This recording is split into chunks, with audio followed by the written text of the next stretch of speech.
পাহাড়ের কোল ঘেঁষে ঘুমিয়ে থাকা এক ছোট্ট শহর কার্শিয়াং।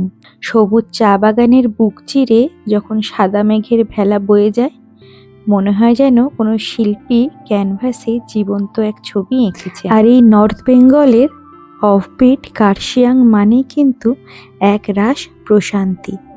নিচের বিস্তৃত সবুজ চা বাগান, মাথার উপর দিয়ে উড়ে যাওয়া সাদা মেঘ, আর উপর থেকে শহরটা যখন চোখের সামনে এভাবে ধরা দেয়, যেন মনে হয় মেঘের দেশের এক টুকরো স্বর্গ, যেখানে সময় থমকে দাঁড়ায় শুধু অপার সৌন্দর্য উপভোগ করতে। হাই, আমি মানসী, আর জার্নি উইথ এমএন এর নতুন একটা ব্লগে আপনাদের সবাইকে স্বাগত।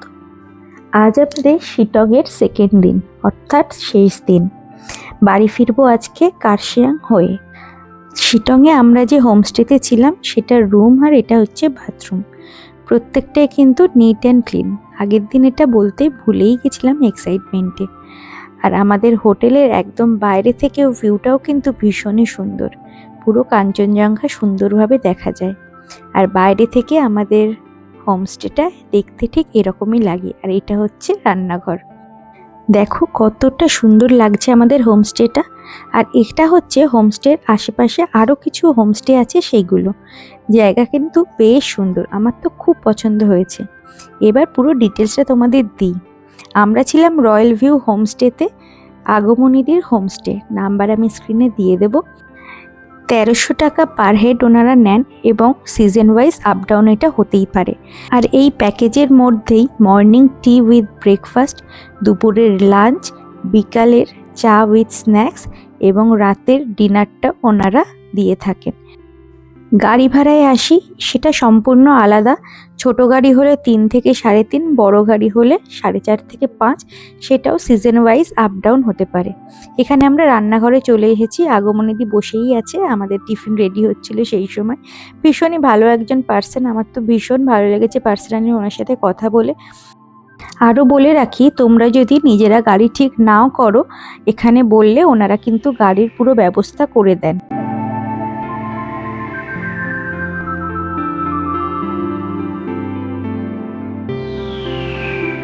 অবশেষে গাড়ি আসায় আমরা কার্শিয়াংয়ের দিকে রওনা দিলাম। কিন্তু দারুণ ব্যাপার, পাহাড়ের ভ্রমণ তখনই সার্থক হয় যখন কাঞ্চনজঙ্ঘা নিজের রূপ মেলে ধরে। প্রথম দিনের মন খারাপটা শেষ পর্যন্ত যে এমন প্রাপ্তিতে বদলে গেল, এটাই পাহাড়ের আসল জাদু।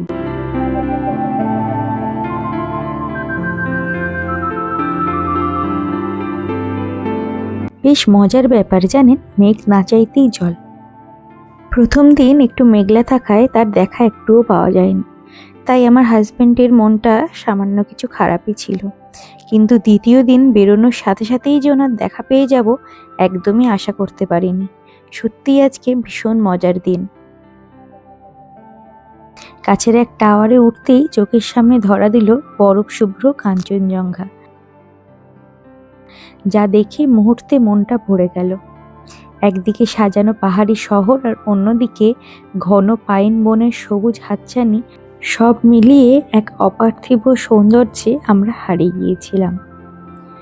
পাহাড়ের এই রূপ যেন আমাদের সব ক্লান্তি এক নিমেষে ভুলিয়ে দিল।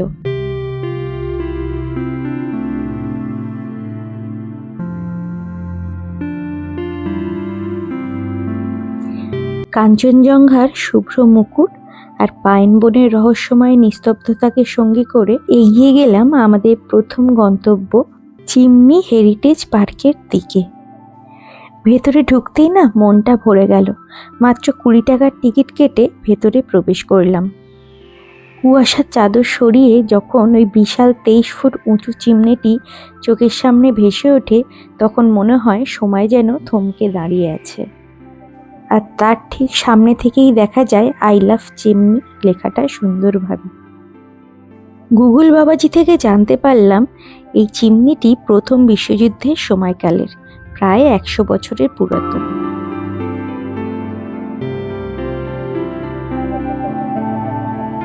চারিদিকে তাকালেই কখনো বা মেঘ, কখনো বা পরিষ্কার নীল আকাশ, আর নিচে নানা ধরনের ফুলের সমাহার, এজন্য এক অপরূপ দৃশ্য।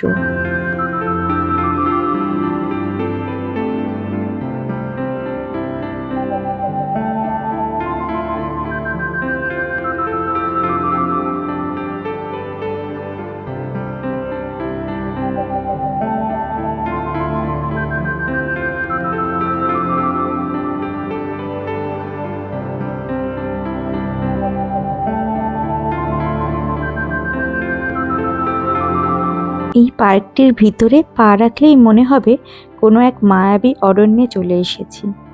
চারিদিকে সাজানো বাগান, নানা ধরনের ঔষধি গাছ এবং শতবর্ষী ইতিহাস। কিন্তু জানেন তো, পার্কের আসল সৌন্দর্য লুকিয়ে আছে এর গভীরে, যেখানে পাইন বনের ঘন সারি পাহাড়ের নির্জনতাকে পাহারা দিচ্ছে। আমরা যতই পাইন বনের গভীরে এগোচ্ছি, চারিপাশে পরিবেশ ততটাই নিস্তব্ধ আর স্নিগ্ধ হয়ে উঠছে। দুপাশে সারিবদ্ধ পাইন গাছগুলো যেন আকাশের দিকে তাকিয়ে হাত বাড়িয়ে আছে। পাহাড়ের এই ঢালু পথে পাইন পাতার খসখসে শব্দ আর বুনো ফুলের ঘ্রাণে মনটা নিমেষেই শান্ত হয়ে যায়।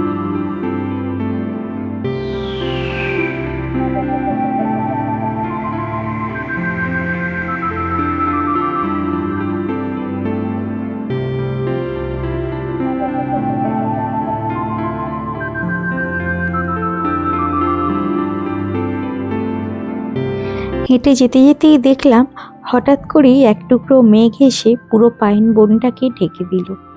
কুয়াশা সেই সাদা চাদরে ঢাকা অরণ্যকে এক রূপকথার দেশ বলে ভুল হচ্ছিল।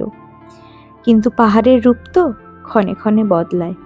সেই মেঘের আড়াল সরিয়ে যখন আস্তে আস্তে আকাশ পরিষ্কার হতে শুরু করলো, তখন ওপর থেকে নিচের উপত্যকা আর পাহাড়ের খাঁজগুলো যেন আরো উজ্জ্বল হয়ে ধরা দিল।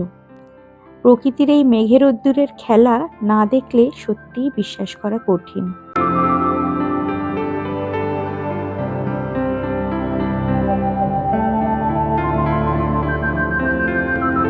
পরিষ্কার নীল আকাশের নিচে দাঁড়িয়ে যখন দূরে দিগন্তজোড়া পাহাড় দেখি, তখন মনে হয় প্রকৃতির এই বিশালতার কাছে আমরা কত ছোট।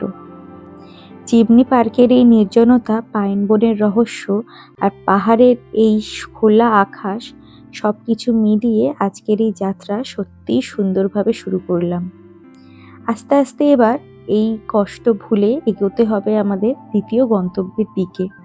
তাই পাইন বনকে আজকের মতো বিদায় জানিয়ে আবারও দ্বিতীয় গন্তব্যের উদ্দেশ্যে রওনা দিলাম।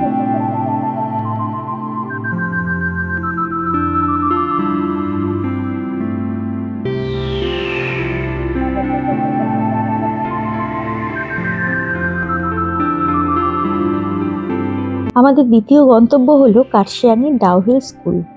গুগল বা ইউটিউব সার্চ করলে এই স্কুলটি সম্পর্কে অনেক প্যারানর্মাল গল্প শোনা যায়।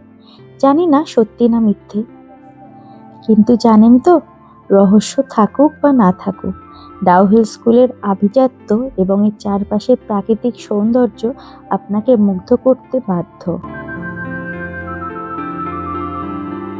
এত কিছু গুগল ইন্টারনেট ঘাটার পর যখন ভয় পেয়ে অবশেষে জায়গায় এসে পৌঁছালাম, আমি তো অবাক। সেই কথায় আছে না, আই এম তো অবাক, সেই একটা ধারণা। কোনো এক সময় যদি এই স্কুলে পড়ার সৌভাগ্য হতো, আমার মতো সৌভাগ্যবতী হয়তো আর একটাও ছিল না। সবাই একবার স্কুলটাকে দেখার পর এটাই ভাববেন, এটি হচ্ছে ডাউহিল স্কুল। আর কতটা সৌন্দর্য সেটা আপনারা দেখেই বুঝতে পারছেন। তার খুব কাছেই আরেকটি সুন্দর গন্তব্য ছিল, আপাতত সেটির দিকেই এগোবো আমরা। এটি ছিল হান্টেড প্ল্যান্টেশন এরিয়া। ভেতরে যত দূর পর্যন্ত যাবেন শুধু পাইন বন আর পাইন বন, সুন্দর নিস্তব্ধতা আর মাঝে মাঝে ঝিঝিপোকার শব্দ। এখান থেকেই টিকিট কেটে আপনাকে ঢুকতে হবে। এর মধ্যে পুরো নিস্তব্ধতা থাকে, একটু ভয় ভয় যদিও লাগে, কিন্তু রিকোয়েস্ট করব যারা একটু বয়স্ক তারা এটা অ্যাভয়েড করলেই ভালো হয়। কিন্তু যতদূর উঠবেন শুধুই রাস্তা, আর তেমন একটা দেখার কিছু আমি অন্তত পেলাম না। আর বলে রাখি, রাস্তাটা কিন্তু বেশ খাড়াই। এখান থেকে তেমন কোনো গাড়ির ব্যবস্থাও নেই। স্কুলের গাড়ি কিংবা ডাক্তারের কোনো গাড়ি প্রয়োজনীয়, ওনাদেরই কিছু পার্সোনাল গাড়ি এখানে যাতায়াত করে। এখানে বাইরের কোনো গাড়ি অ্যালাউ নেই। তাই যারা বয়স্ক বা যাদের পায়ে ব্যথা তারা একটু অ্যাভয়েড করলেই ভালো হয়। কিন্তু যারা পারবেন অবশ্যই ঘুরে দেখতে পারেন। উপরে ইকো ডাউহিল পার্ক আছে, যেটিতে টিকিট কেটে ঢুকতে হয় এবং ভেতরটা সেই সময় ফুলে ভর্তি ছিল। অন্য সময় হয়তো এতটাও ফুল থাকবে না, কিন্তু শুধু এই পার্কটা দেখার জন্য উপরে আসা পোকামো ছাড়া আর কিছুই না, এটা আমার পার্সোনালি মনে হয়েছিল। কিন্তু আদারওয়াইজ জঙ্গলটা ভীষণ সুন্দর। চারিদিকে দেখুন, যেদিকেই তাকাচ্ছি শুধু পাইন বন আর পাইন বন, যেটা আপনারা নিচ থেকেই অনুভব করতে পারবেন। আর তার মাঝ দিয়ে দেখুন কি সুন্দর কুয়াশা বা রোদের রেগুলো পড়ছে, কি সুন্দর লাগছে। নিচে এসে যখন হাঁপিয়ে গেলাম, এখান থেকে একটু চা আর একটু মোমো খেয়ে নিলাম দুজনে। যদিও এখানে দার্জিলিং টি সেল হচ্ছিল এবং উনি খেয়ে দেখছেন, বেশ ভালো লেগেছে, মাথা নেড়ে বলছে উনি হচ্ছেন চা লাভার এক কথায়। যাই হোক, এরপরে এখানে চা খেয়ে একটু রেস্ট নিয়ে আমাদের নেক্সট গন্তব্যের দিকে রওনা হব।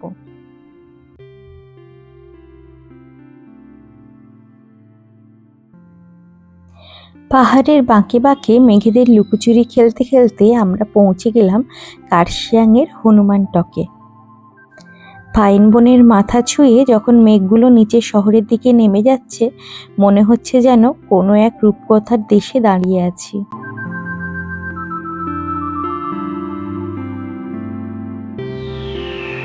সেখানে পৌঁছতেই হনুমানজির এক বিশাল মূর্তির দর্শন পেলাম, আর তার পায়ের নিচে যেন বিছিয়ে রাখা এক টুকরো স্বপ্নের শহর। আর সামনেই একটা সুন্দর মন্দির আছে হনুমানজির, সেখানে ভালো করে একটু দর্শন করে নমস্কার করে নিলাম।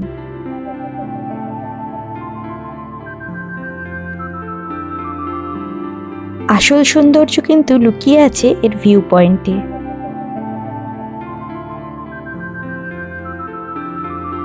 যত দূর চোখ যায় শুধুই চা বাগান, আর আকাশটা মেঘলা থাকায় পাহাড়ের খাঁজে খাঁজে মেঘ জমে আছে। সামনে এগোলেই দেখা যাবে কার্শিয়াংয়ের পুরো শহরটা।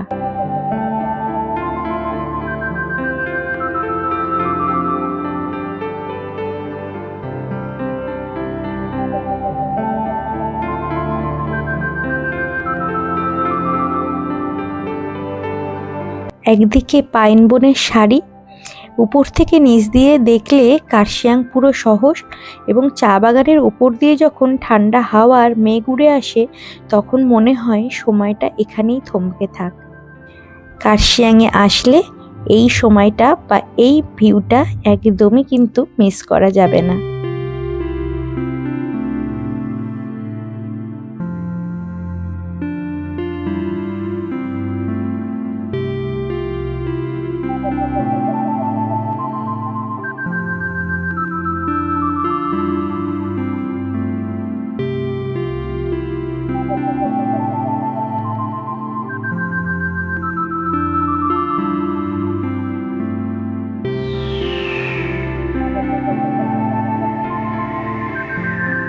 আর এর ঠিক সামনেই কিন্তু আছে আই লাভ কার্শিয়াং, যেখানে এতটাই ভিড় আছে যে একটা সেকেন্ড পাচ্ছিলাম না সুন্দরভাবে একটা ফটো বা ভিডিও নেওয়ার। যাই হোক, কোনোরকমে নিলাম। শিটং আর কার্শিয়াংয়ের এই মেঘে ঢাকা পাহাড়ি মায়া কাটিয়ে আমাদের গন্তব্য এনজেপি। পাহাড়ের বাঁক আর পাইন বনকে বিদায় জানিয়ে আমরা সমতলে পথে ফিরছি। রাতটা স্টেশনের কাছেই একটা হোটেলে কাটালাম, কারণ ভোরবেলায় আমাদের ট্রেন ছিল। দেখো কতটা ভোরবেলা আমরা বেরিয়েছি, প্রায় চারিদিকটা বেশ অন্ধকার আর কুয়াশায় কিন্তু একদম ভরে গেছে, আর 4:52 বাজে। এই সময় আমরা ট্রেনে উঠে গেছি এবং ট্রেন ছাড়তেই আমাদের সকালের ব্রেকফাস্ট দিয়ে দিল, চা বিস্কিট, এখানে চায়ের জল দিয়ে দিয়েছে। বেশ মজা করে খেলাম, এবং সকালের ব্রেকফাস্টে কিন্তু আরও ভালো জিনিস দিয়েছিল, ব্রেড, ফ্রুটি, তারপর একটা অমলেট, সাথে মটরশুঁটি, এবং দুপুরেও সুন্দর ভাত তরকারি দিয়েছিল, যেটা খাবারের কোয়ালিটি বেশ ভালো ছিল জানো। যাই হোক, খেয়ে দিয়ে আবার দুপুরবেলা বাড়ি ফিরে এলাম। এই ছিল আমাদের পুরো জার্নি। পুরো ভিডিওটা ভালো লাগলে অবশ্যই লাইক কমেন্টস করে একটু শেয়ার করে দিও। তোমাদের একটা শেয়ার আমাদের ভিডিও করার আগ্রহকে আরও বাড়িয়ে তুলবে।